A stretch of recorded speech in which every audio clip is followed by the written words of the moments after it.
Hi, my name is Alina Gonzalez, and this is my senior portfolio for the fall and winter semester. Last year, I was really struggling a lot on a concept that I wanted to focus into. I was going with different ideas like life, water, even jellyfish. I was like, what the... Now I'm kind of focusing into more of like childhood or just pop culture, media itself. I wanted to go back to my old shoes and start over with Prismacolors and trying new things. With that, I actually wanted to go back with acrylic paint.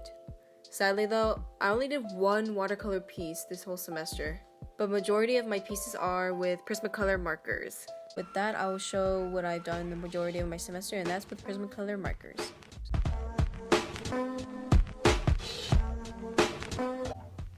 These took around, I would say like 3 days or 2 days to complete. Shading with inside the colors, like the blues and with the oranges to see that little face.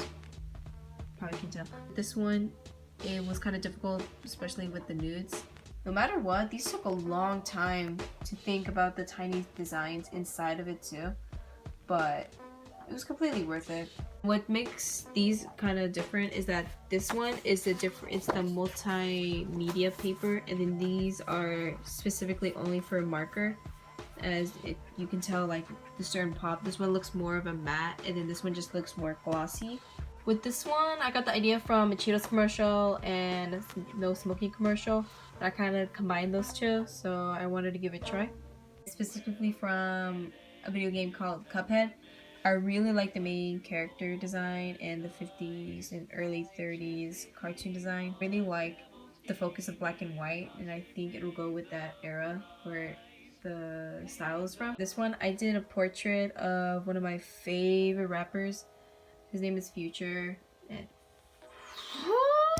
these two, I got the idea from this guy named Filthy Frank, a YouTuber and very famous artist, and he has a fictional character of himself, but his name is Pink Guy.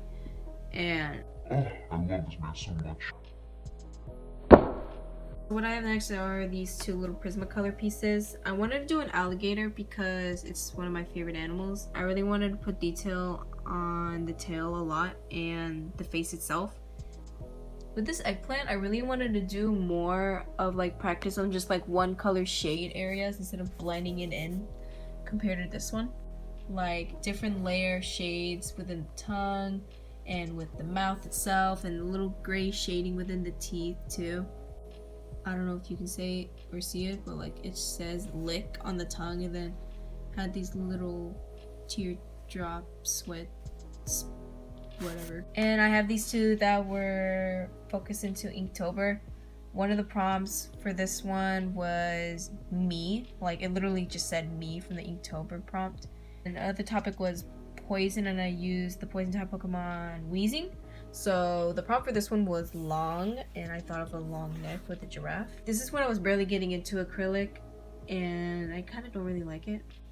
Like, yeah, it's alright, but I feel like I could have done better. But with all that practice with acrylic, it got me to do more. This was my first acrylic piece that I submitted for the semester, and I'm gonna be honest, I kinda like it. This took longer than usual than how I normally paint now, but I'm kind of satisfied on how it came out though. I really like the colors that I used. And this is my last acrylic piece that I have submitted for the semester. It's based off a show that I used to like when I was younger. This was a really tricky one, especially on planning out the colors. With the black lines, I just use marker, like just plain old black marker. It helps a lot and makes the piece pop out so good. And this is my last piece that I've done for the class, and this is my first watercolor piece. What took me a while is that this is from last year. This is the piece I did this year. That one's from last year, and I just wanted to practice again with watercolor.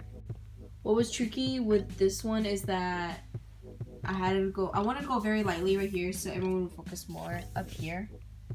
And I wanted to do a black mask instead of a green mask. I wanted to do more with layering. Of course, that's what you normally do with watercolor, with layers. Like, I wanted to make the eyes more realistic, kind of. except like the pupils. But overall, I really like how this piece came out, and I'm thinking of doing watercolor again, so I think I might try that out.